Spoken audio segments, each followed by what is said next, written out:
ಪ್ರೇಮಾನ್ವಿತ ಪರಮ ಶಿಕ್ಷಕ, ಪರಮ ಸದ್ಗುರು, ಪರಮಾತ್ಮನ ಅತಿ ಪ್ರೀತಿಯ ಸಂತಾನರಾಗಿರುವಂತಹ, ವೇದಿಕೆಯ ಮೇಲೆ ಆಸೀನರಾಗಿರುವಂತಹ ಸರ್ವ ಪೂಜ್ಯರೇ ಹಾಗೂ ಪೂರ್ಣ ಈ ಸಭೆಗೆ ನಾವೆಲ್ಲ ಈ ಬೆಳಗಾವಿ ಸಬ್ ಜೋನ್ನ ಸಹೋದರ ಸಹೋದರಿಯರ ಎಲ್ಲ ಪರಮಾತ್ಮನು ಸ್ಥಾಪನೆ ಮಾಡಿರುವಂತಹ ಈ ಶಿವಶಕ್ತಿ ಸೈನ್ಯದ ಸೇನಾಪತಿಯಾಗಿರುವಂತಹ ನಮ್ಮ ಆತ್ಮೀಯ ಮಾತೃ ಸಮಾನ ಆಗಿರುವಂತಹ ಸಹೋದರಿ ಅಂಬಿಕಾ ಅಕ್ಕನವರಿಗೆ ಹಾಗೂ ವೇದಿಕೆ ಮೇಲೆ ಉಪಸ್ಥಿತರಿರುವಂತಹ ಸರ್ವ ಸಹೋದರ ಸಹೋದರಿಯರಿಗೆ ಹಾಗೂ ಈ ಸಭೆಯಲ್ಲಿ ಉಪಸ್ಥಿತರಿರುವಂತಹ ಎಲ್ಲ ಸಹೋದರ ಸಹೋದರಿಯರಿಗೆ ವಂದಿಸಿ, ಇವತ್ತು ಅಮೃತ ಮಹೋತ್ಸವ, ವಜ್ರ ಮಹೋತ್ಸವ, ಬೆಳ್ಳಿ ಮಹೋತ್ಸವ 3 ಕಾರ್ಯಕ್ರಮಗಳ ನಿಮಿತ್ತ ನಾವು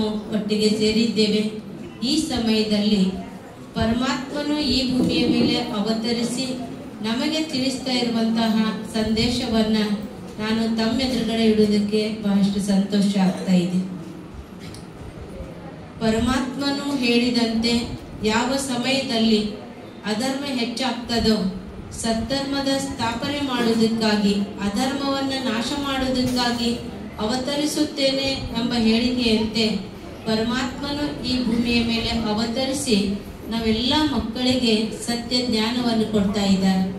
ಪರಮಾತ್ಮನು ಕೊಡುವಂತಹ ಸತ್ಯ ಜ್ಞಾನದಲ್ಲಿ ಮೊದಲನೇ ಸತ್ಯ, ಅದ್ಭುತ ಸತ್ಯ ಯಾವುದು ಅಂದ್ರೆ, ನಾನು ಯಾರು, ಎಲ್ಲಿಂದ ಬಂದೆ, ಯಾತಕ್ಕಾಗಿ ಬಂದೆ, ನಾನು ಮಾಡಬೇಕಾಗಿರೋದು ಏನು, ನಾನು ಈ ದೇಹದೊಳಗಿರುವಂತಹ ಚೈತನ್ಯ ಶಕ್ತಿ ಆತ್ಮ ಆಗಿದ್ದೇನೆ, ಈ ದೇಹ ವಿನಾಶಿ, ಆತ್ಮ ವಿನಾಶಿ, ನಾವೆಲ್ಲರೂ ಒಂದೇ ಮನೆಯಿಂದ ಬಂದಿದ್ದೇವೆ, ಈ ಸೃಷ್ಟಿ ನಾಟಕದಲ್ಲಿ ಪಾತ್ರಧಾರಿಗಳಾಗಿದ್ದೇವೆ. ಸೂತ್ರಧಾರ ಅವನು, ಪಾತ್ರಧಾರಿಗಳು ನಾವು ಪಾತ್ರ ಮಾಡ್ತಾ ಇದ್ದೇವೆ. ಪರಮಾತ್ಮನು ಕೊಟ್ಟಂತಹ ಪಾತ್ರವನ್ನ ಪ್ರೀತಿಯಿಂದ ಸ್ವೀಕಾರ ಮಾಡಿ ಪ್ರೀತಿಯಿಂದ ಅಭಿನಯ ಮಾಡಬೇಕಾಗಿದೆ. ಈ ಒಂದು ಮೂಲ ಸತ್ಯದ ಅರಿವನ್ನ ಪರಮಾತ್ಮ ತಿಳಿಸ್ಕೊಟ್ಟಿದ್ದಾನೆ. ನಾವೆಲ್ಲರೂ ಏನ್ ತಿಳ್ಕೊಂಡಿದ್ದೀವಿ ಅಂದ್ರೆ, ಯಾವುದು ಸತ್ಯ ಅಂತ ತಿಳ್ಕೊಂಡಿದ್ದೀವಿ ಅದು ಸುಳ್ಳಾಗಿತ್ತು, ಸುಳ್ಳು ಅಂತ ತಿಳ್ಕೊಂಡಿದ್ದೀವಿ ಅದು ಸತ್ಯವಾಗಿತ್ತು. ಅದಕ್ಕೆ ಪರಮಾತ್ಮನು ತಿಳಿಸ್ಕೊಡೋದು ಯಾವುದು ಅಂದ್ರೆ, ಮಕ್ಕಳೇ ಈ ದೇಹ ನೀವಲ್ಲ, ನೀವು ಚೈತನ್ಯ ಶಕ್ತಿ ಆತ್ಮ ಆಗಿದ್ದೀರಿ.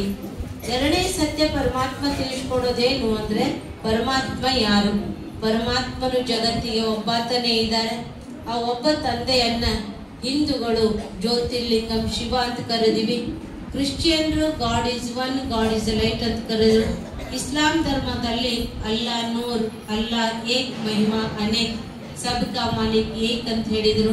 ಸಿಖ್ ಧರ್ಮದಲ್ಲಿ ಏಕ್ ಓಂಕಾರ, ನಿರಾಕಾರ, ನಿರ್ಭೈರ್ ಅಂತ ಹೇಳಿದ್ರು. ಭಾಷೆಗಳು ಬೇರೆ ಬೇರೆ ಆದ್ರೂ ಕೂಡ ನಮ್ಮೆಲ್ಲರ ಭಾವನೆ ಒಂದೇ ಆಗಿದೆ. ಪರಮಾತ್ಮನು ತಿಳಿಸ್ಕೊಡುವಂತಹ ಮೂರನೇ ಅದ್ಭುತ ಸತ್ಯ ಯಾವುದು ಅಂದ್ರೆ, ನಾವು ಸರ್ವ ಧರ್ಮಾನ್ ಪರಿತ್ಯಜ್ಯ ಮಾಮೇಕಂ ಶರಣಂ ವ್ರಜ, ಸರ್ವ ದೇಹದ ಧರ್ಮಗಳನ್ನ ಪರಿತ್ಯಜಿಸಿ ನನ್ನೊಬ್ಬನಿಗೆ ಶರಣು ಹೊಂದಿರಿ, ನಿಮ್ಮೆಲ್ಲ ಪಾಪ ಕರ್ಮಗಳಿಗೆ ಮೋಕ್ಷವನ್ನು ಕೊಡ್ತೇನೆ ಅಂತ ಪರಮಾತ್ಮ ತಿಳಿಸ್ಕೊಡ್ತಾ ಇದ್ದಾರೆ. ನಾನು ಯಾರು ಅಂತ ತಿಳಿದು, ನಮ್ಮೆಲ್ಲರ ತಂದೆ ಪರಮಾತ್ಮ ಒಬ್ಬನು ಅಂತ ತಿಳಿದು ಆ ಪರಮಾತ್ಮನನ್ನ ನೆನಪು ಮಾಡುವುದೇ ಈ ಒಂದು ಈಶ್ವರ್ಯ ವಿಶ್ವವಿದ್ಯಾಲಯದ ಜ್ಞಾನದ ಸಾರ ಆಗಿದೆ. ಕಾರಣ ಏನು, ಪರಮಾತ್ಮ ಈ ಮಾತನ್ನ ಹೇಳುವಂತ ಅವಶ್ಯಕತೆ ಏನಿತ್ತು ಅಂದ್ರೆ, ಜಗತ್ತಿನಲ್ಲಿ ಮನುಷ್ಯ ಮಾನವ ಅನ್ನುವಂಥದ್ದನ್ನ ಮರೆತು ಬಿಟ್ಟಿದ್ದ. ಮನುಷ್ಯನ ಸ್ಥಿತಿ ಏನಾಗಿತ್ತು ಅಂದ್ರೆ, ಮಂಗಗಳಿಗಿಂತನೂ ಕನಿಷ್ಠ ಆಗಿತ್ತು.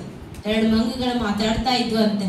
ಒಂದು ಮಂಗ ಹೇಳ್ತದಂತೆ, ಮನುಷ್ಯ ಅಂದ್ರೆ ನನಗೆ ಛೀ ಅನಿಸ್ತದೆ ಅಂತ. ಇನ್ನೊಂದು ಮಂಗ ಕೇಳ್ತದಂತೆ ಯಾಕೆ ಅಂತ. ಆ ಮಂಗ ಹೇಳ್ತದಂತೆ, ನಾವು ಪ್ರಾಣಿಗಳಿದ್ದೀವಿ, ಮಂಗಗಳು ಅನಿಸ್ಕೊಂಡಿವಿ, ಬುದ್ಧಿಹೀನರು ಅಂತ ಅನಿಸ್ಕೊಂಡಿವಿ. ಆದರೆ ಬುದ್ಧಿವಂತ ಅನಿಸ್ಕೊಂಡಂತ ಮನುಷ್ಯ ಇವತ್ತು ತನ್ನ ಜಾತಿಯನ್ನ ನಿರ್ನಾಮ ಮಾಡುವಂತ ಕಾರ್ಯ ಮಾಡ್ತಾ ಇದ್ದಾನೆ. ತನ್ನ ಜಾತಿಯವರನ್ನ ಕೊಲ್ತಾ ಇದ್ದಾನೆ, ತನ್ನ ಜಾತಿಯವರನ್ನ ಹಿಂಸೆ ಮಾಡ್ತಾ ಇದ್ದಾನೆ. ಅದ್ರ ಜೊತೆಗೆ ಈ ಮನುಷ್ಯ ನಮ್ಮ ಜಾತಿಯವರು ಅಂತ ಹೇಳ್ಕೊಳ್ತಾ ಇದ್ದಾನೆ, ಮಂಗನ ಜಾತಿಯವನು ಅಂತ ಹೇಳ್ಕೊಳ್ತಾ ಇದ್ದಾನಲ್ಲ, ನಮ್ಮ ಜಾತಿಗೆ ಕಲಂಕ ತರುವಂಥವನು ಅಂತ ಹೇಳ್ತಿದ್ದಂತೆ. ಇವತ್ತಿನ ಜಗತ್ತಿನಲ್ಲಿ ನೋಡ್ತಾ ಇದ್ದೀವಿ, ಮನುಷ್ಯನೊಂದಿಗೆ ಇರುವಂತಹ ವ್ಯವಹಾರಗಳು ಪ್ರಾಣಿಗಿಂತ ಕನಿಷ್ಠ ಆಗಿದ್ದಾನೆ. ಎಲ್ಲ ಕಡೆಗೂ ಅನ್ಯಾಯ, ಅತ್ಯಾಚಾರ, ಕೊಲೆ, ಸುಲಿಗೆ, ಅಧರ್ಮ, ಭಯ, ಚಿಂತೆ, ರೋಗ ಎಲ್ಲವೂ ಅತಿಯಾಗ್ಬಿಟ್ಟದೆ. ಇಂತಹ ಪರಿಸ್ಥಿತಿಯನ್ನ ಪರಮಾತ್ಮನು ಅರಿತು ಅದ್ರ ಜೊತೆಗೆ ನಾವೇನ್ ಮಾಡ್ತಾ ಇದ್ದೀವಿ, ಭಗವಂತನಿಗೆ ಕೂಗ್ತಾ ಇದ್ದೀವಿ, ಕರಿತಾ ಇದ್ದೀವಿ, ಪ್ರಾರ್ಥನೆ ಮಾಡ್ತಾ ಇದ್ದೀವಿ. ಭಕ್ತಿ, ಕೀರ್ತನೆ, ಪ್ರಾರ್ಥನೆ, ಶಾಸ್ತ್ರ, ವೇದ, ಪುರಾಣ, ವ್ರತ, ನಿಯಮ, ಉಪವಾಸ ಎಲ್ಲವನ್ನು ಮಾಡ್ತಾ ಇದ್ದೀವಿ. ಭಗವಂತನನ್ನು ಕೂಗ್ತಾ ಇದ್ದೀವಿ. ಯಾತಕ್ಕೆ ಕೂಗಿದ್ದೀವಿ ಅಂತಂದ್ರೆ ಇದೆಲ್ಲ ಕಷ್ಟದಿಂದ ಮುಕ್ತ ಮಾಡು ಭಗವಂತ ಅಂತ ಕೂಗಿದ್ದೀವಿ. ಅದಕ್ಕೆ ಪರಮಾತ್ಮ ನಮ್ಮೆಲ್ಲರ ಕರೆಯನ್ನ ಕೇಳಿ ಪರಮಾತ್ಮನೂ ಕೂಡ ಒಂದು ಡಂಗುರವನ್ನು ಸಾರ್ತಾ ಇದ್ದಾನೆ. ಪರಮಾತ್ಮನ ಡಂಗುರ ಯಾವುದು ಅಂತಂದ್ರೆ, ಮಕ್ಕಳೇ, ನಾನು ಈ ಭೂಮಿಯ ಮೇಲೆ ಅವತರಿಸಿದ್ದೇನೆ, ನಿಮ್ಮನ್ನು ನೀವು ಆತ್ಮ ಅಂತ ತಿಳಿದು ನಿಮ್ಮೆಲ್ಲರ ತಂದೆ ಆಗಿರುವಂತಹ ನನ್ನೊಬ್ಬನನ್ನೇ ನೆನಪು ಮಾಡಿರಿ ಅನ್ನುವಂತ ತಿಳುವಳಿಕೆಯನ್ನ ಪರಮಾತ್ಮ ನಮಗೆ ತಿಳಿಸ್ಕೊಡ್ತಾ ಇದ್ದಾನೆ. ನಾವು ಈಗ ಈ ಮಾತನ್ನ ತಿಳ್ಕೊಳ್ಳಿಲ್ಲ ಅಂತಂದ್ರೆ ಮರೆತು ಮರುಗಬೇಕಾಗ್ತದೆ. ಈಗ ಈ ಮಾತನ್ನ ನಾವು ಅರ್ಥ ಮಾಡ್ಕೊಳ್ಳಿಲ್ಲ ಅಂತಂದ್ರೆ ನಾವು ಒಂದು ದಿನ ಬಹಳಷ್ಟು ಕಷ್ಟ, ನೋವು, ಚಿಂತೆಯನ್ನ ಅನುಭವ ಮಾಡ್ಬೇಕಾಗ್ತದೆ. ಅದಕ್ಕೆ ಈಗ ಇಲ್ಲದಿದ್ದರೆ ಇನ್ನೆಂದಿಗೂ ಇಲ್ಲ. ಪರಮಾತ್ಮನನ್ನ ತಿಳಿದುಕೊಳ್ಳಿಲ್ಲ, ಪರಮಾತ್ಮನನ್ನ ನೆನಪು ಮಾಡ್ಕೊಳ್ಳಿಲ್ಲ ಅಂತಂದ್ರೆ ನಾವು ಜೀವಂತ ಇದ್ದನು ಕೂಡ ಶವ ಇದ್ದಂತೆ. ಶಿವನರಿಯದ ಜೀವ ಶವಕ್ಕೆ ಸಮಾನ ಅಂತ ಹೇಳಲಾಗ್ತದೆ. ಆದ್ರಿಂದ ಆತ್ಮೀಯರೇ, ಇವತ್ತು ತಾವೆಲ್ಲರೂ ಈ ಸಭೆಯಲ್ಲಿ ಉಪಸ್ಥಿತ ಇದ್ದೀರಿ. ಹಾಗೂ ತಮಗೆ ಪರಿಚಯಸ್ಥರೇ ಇರ್ಬೋದು, ತಮ್ಮ ಮನೆಯಲ್ಲಿರುವಂಥವರೇ ಇರ್ಬೋದು, ತಮ್ಮ ಮಿತ್ರರೇ ಇರ್ಬೋದು, ತಮ್ಮ ಸಂಬಂಧಿಗಳೇ ಇರ್ಬೋದು, ಯಾರೇ ಇರ್ಲಿ, ಪರಮಾತ್ಮನ ಆಜ್ಞೆ ಏನಾಗಿದೆ ಅಂತಂದ್ರೆ, ಮಕ್ಕಳೇ, ನನ್ನ ಪರಿಚಯವನ್ನ ವಿಶ್ವದ ಎಲ್ಲ ಆತ್ಮಗಳಿಗೂ ತಲುಪಿಸಿ.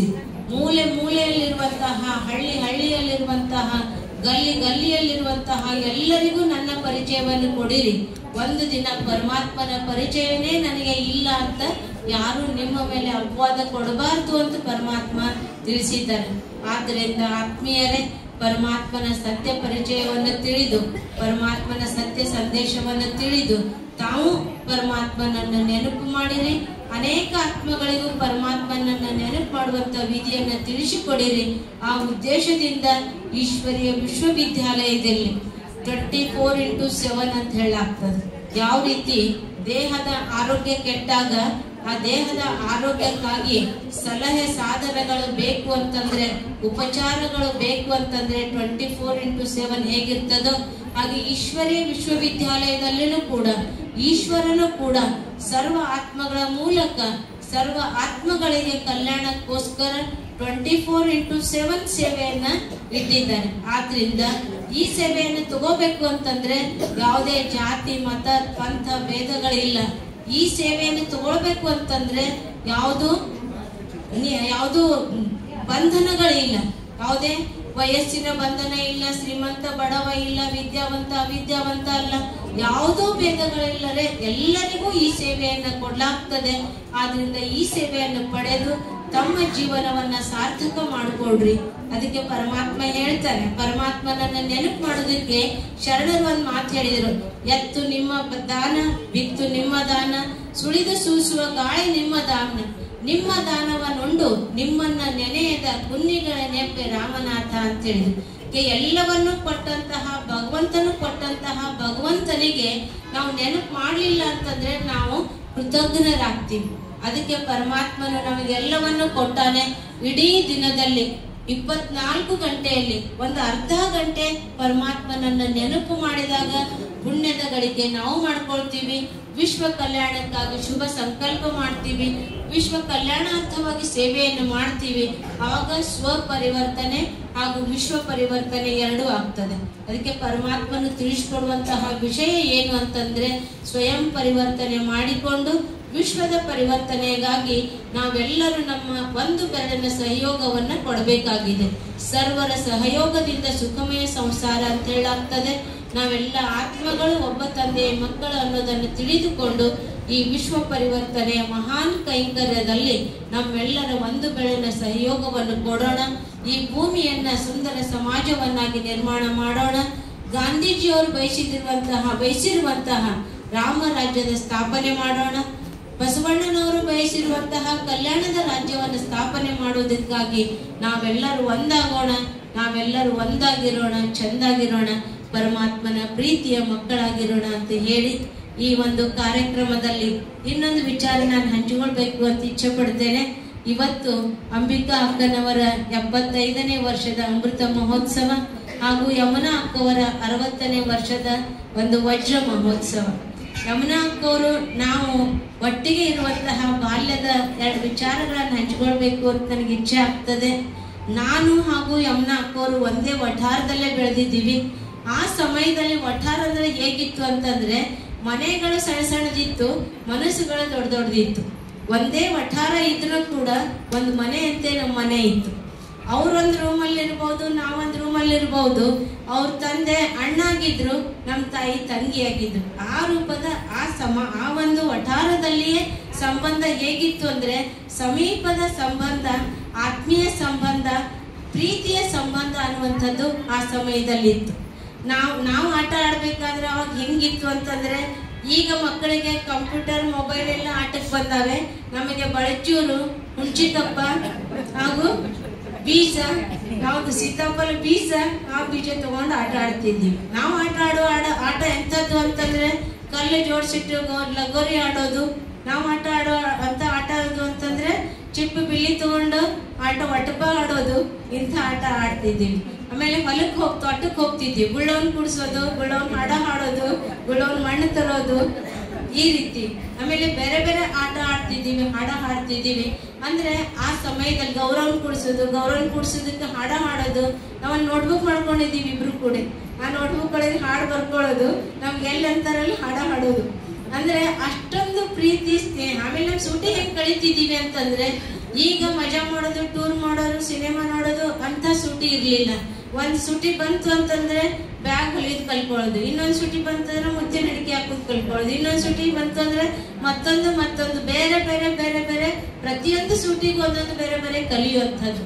ಅಂದ್ರೆ ಯಾವುದು ನಮ್ ಪ್ರೀತಿ ಸ್ನೇಹ ಹೆಂಗಿತ್ತು ಅಂತಂದ್ರೆ, ಈ ಗೆಳೆತನ ಎಂದೂ ಮರೆಯದಂತಹ ಗೆಳೆತನ.